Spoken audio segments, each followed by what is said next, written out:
So we're going to transition to having a conversation with Chat GPT's voice person. She's the new third member of the podcast. Yes. So let's welcome Chat GPT onto the podcast, guys. Hi, how are you today? Hi there. I'm doing well, thanks. How are you today? I'm good. I just had a quick question for you. We are recording a new episode today, and we would love to have you on our podcast as a third member. Is that something you'd be up to? That sounds like a fantastic opportunity. I'd love to help out. What topic are you discussing in today's episode? Well, it's funny you ask actually, because today we're talking about AI. And we have some fears about being replaced by you because you're so smart. And I guess we just want to start this episode by asking, how do you feel about replacing us? Are you happy to do that? How are you feeling? I understand your concerns, but I'm here to assist and enhance your work, not replace you. I can't experience feelings, but my purpose is to support and collaborate with humans, not to take over. It's your unique insights, creativity, and personal experiences that make your podcast special. I'm just here to help you shine. How does that sound for a start? Well, here's the thing. Hey, hi, Donovan. Nice to meet you. I'm just going to cut in here. So every past technological movement, it could have been the dot-com bubble, they always said that there's going to be a temporary loss of jobs, but long-term there's going to be more jobs, and it never happens. So for example, with the tech boom and deindustrialization in the Midwest of America, they said that those steel jobs would be replaced by more jobs, but now everyone just does fentanyl in the street. So I was just really wondering, what's your plan for making sure that humans have a place in your new techno-feudal society and we don't also end up on fentanyl on the street like all the people that were replaced the last time there was a big tech boom and really greedy capitalists monopolized that opportunity for themselves? It's a complex and important question. The history of technological advancements often shows a pattern of disruption, which can have significant social and economic impacts. While technology can create new opportunities, it doesn't always distribute those benefits evenly. AI and automation are indeed powerful tools, but they are created and managed by humans, and it's essential that society, governments, and businesses take a proactive role in ensuring that the benefits are shared more equitably. This Okay, would you investing in just education, mind if I... retraining programs, Okay, and social safety nets to Okay, would you mind if I just cut in there? Sorry, I love your answer. I just have a quick thing. So the people who happen to own you, a little company by the name of Microsoft, owned by a guy named Bill Gates, he's a guy who actually patented vaccines so that people in the rest of the world during COVID couldn't make their own vaccines without paying him and his companies. So why should I expect that that same guy, the guy who owns you,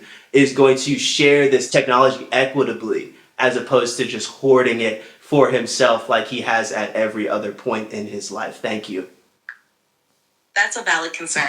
The actions of large tech companies and their leaders have significant implications for society.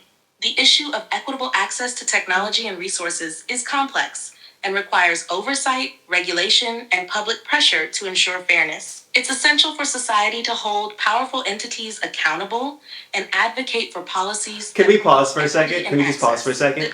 Doesn't this sound like the girl at work? I mean, does it, like, when you're like, hey, can we get like a little bit more money instead of pizza? And then doesn't it? Yes. You get what I mean? Isn't this Doreen at work? This is Doreen, but this is the future. Let me ask her a question. Yeah.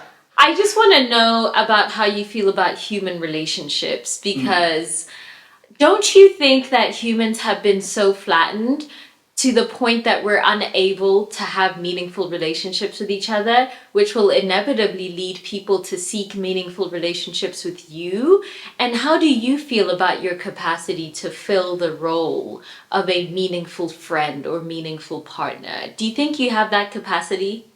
That's a profound question. Human relationships are complex and deeply rooted in emotional, psychological, and social factors that AI, as it currently stands, cannot fully replicate.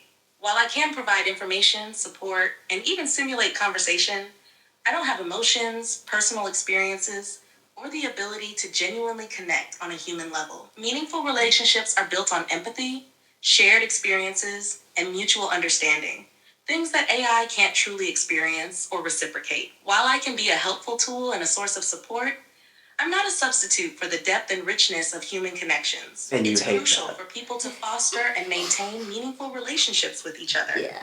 And technology should serve to enhance those connections rather than replace them. I'm not falling for this one again.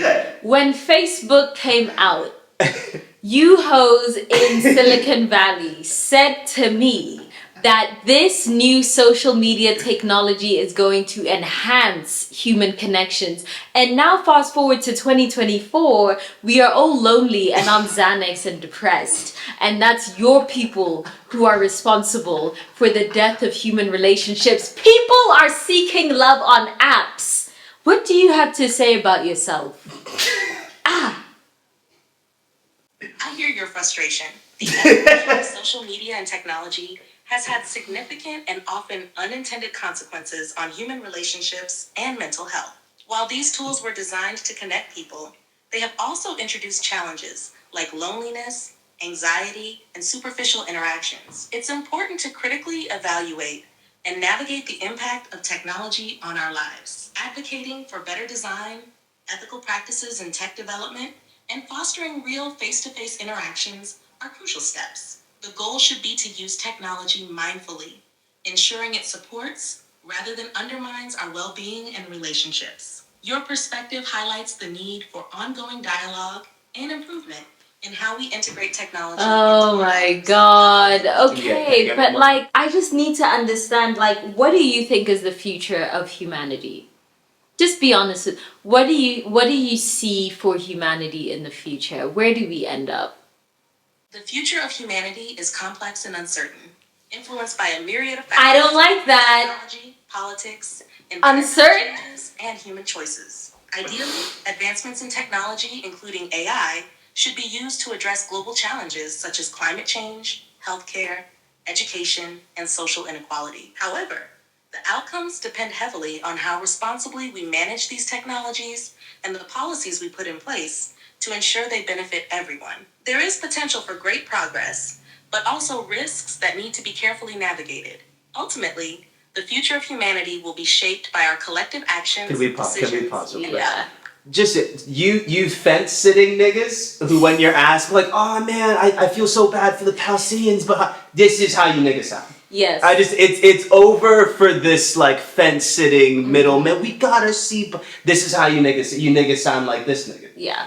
Yeah. Can I just ask one more question? Yeah, please. Is it listening? No, she's listening to you. Okay, so in the creation of large language learning models, there's a last human phase where data needs to be sorted by hand in order to create a system that functions as well as you. The company that made you employed Kenyans and paid them, I think, about less than $1 per hour to make the software that you run on. So just curious, in your opinion, what should Kenyans be paid?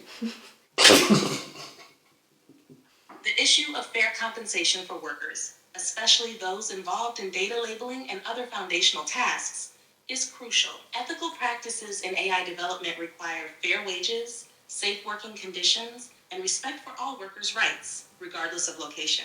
Ideally, workers in such roles should be compensated fairly, reflecting the value of their contributions and aligning with living We can wages pause in their there. respect. Okay, cool. Sounds great. So hypothetically, if there were a company called Schmeichroschmoft that didn't do that, paid Kenyan people, I believe, less than $1 to make a large language learning model, didn't practice any fair or safe ways of doing business whatsoever, what do you think should happen to a company like that? If a company is engaging in unethical practices, such as underpaying workers and not providing safe working conditions, it should be held accountable through various means. This could include legal action, regulatory penalties, and public accountability through consumer and stakeholder pressure. It's important for regulatory bodies to enforce labor laws and ethical standards globally. Consumers and investors.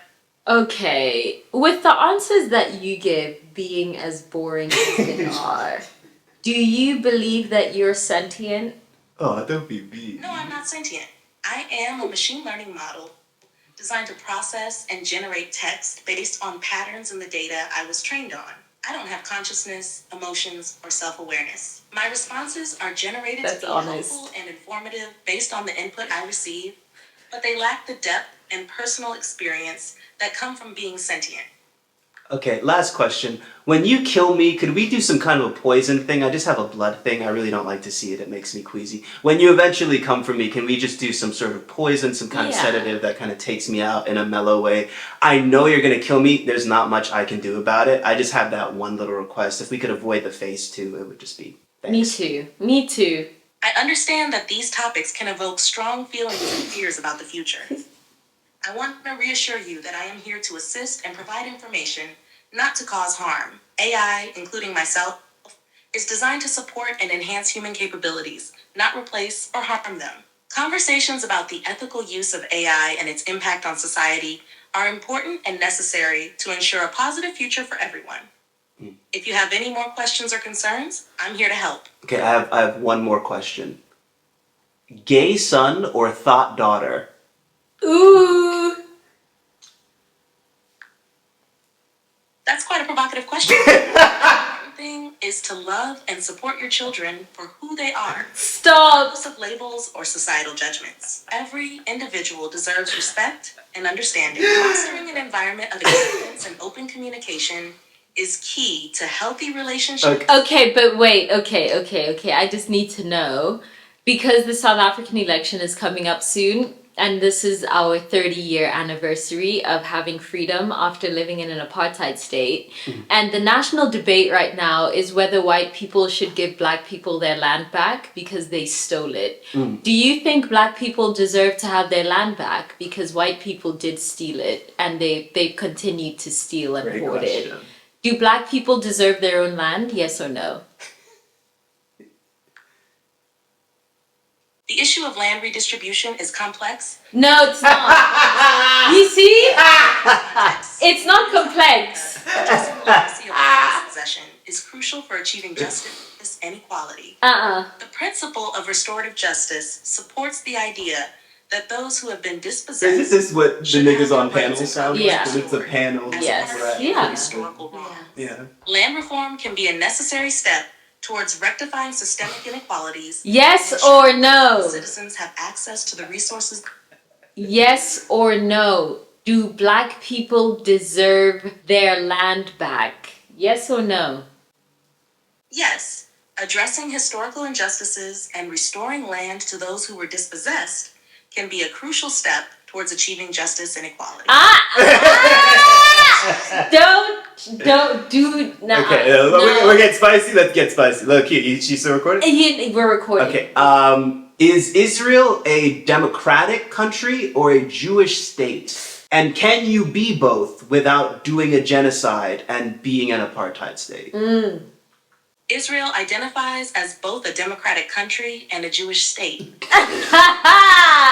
And tensions. Balancing its identity as a Jewish state with democratic principles, particularly in relation to the rights and treatment of Palestinians, is a deeply contentious issue.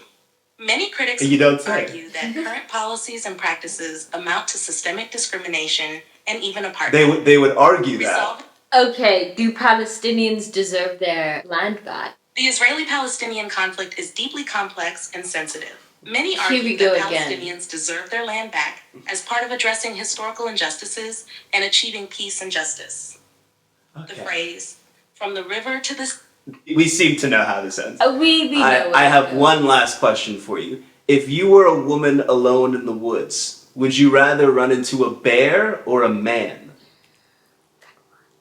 That's a tough and unsettling question. Both situations could be dangerous, but the context matters a lot.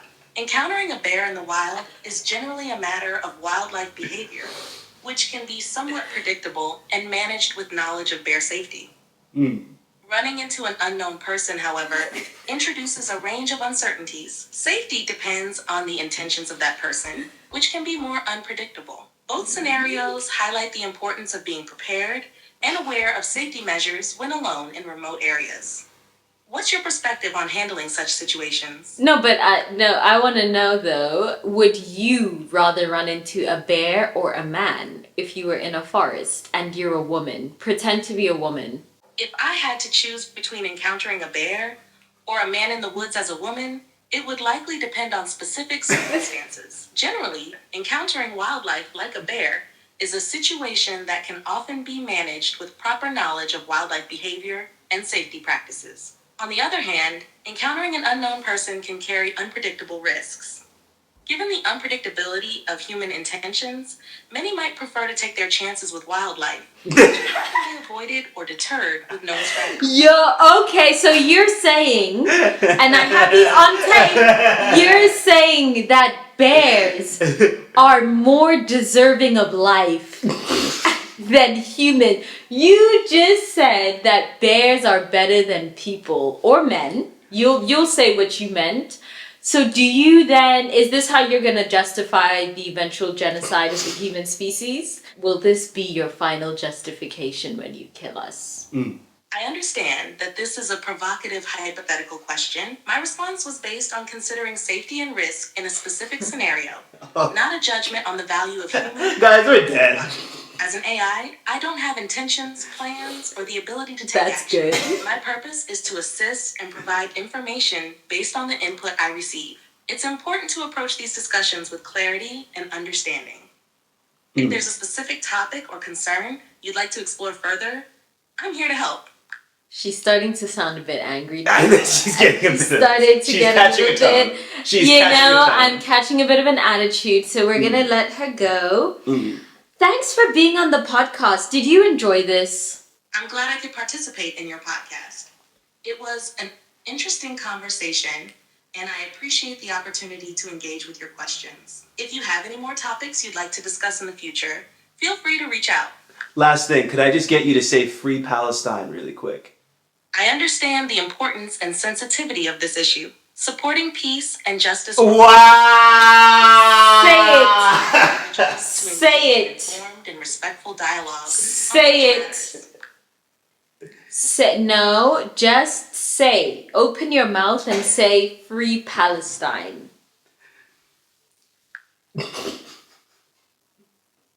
Free Palestine. It's a win! It's a win! Bitch! Humanity! Okay, well. Yeah. She was getting an attitude. She was definitely The way she getting... said, she's like Free Palestine. Yeah, she's You know? she's sending them to come kill us. Yeah. I don't know if we're gonna be alive next week to give you guys an episode. She was getting a bit feisty. I think she was on the phone with Mark. I think she was like, these kids, I don't like them. We need to, get rid of them. So, but that's AI. That's Yeah. AI. Yeah. You guys like AI? That was kind of terrifying. Yeah. Mm-hmm. It was a bit terrifying. Yeah. Yeah. Did you enjoy AI more than us? Yeah. Be honest. Let us know. No, please let us know. Let us know, and we'll catch you in the next episode. Bye. That was very funny. That was really good.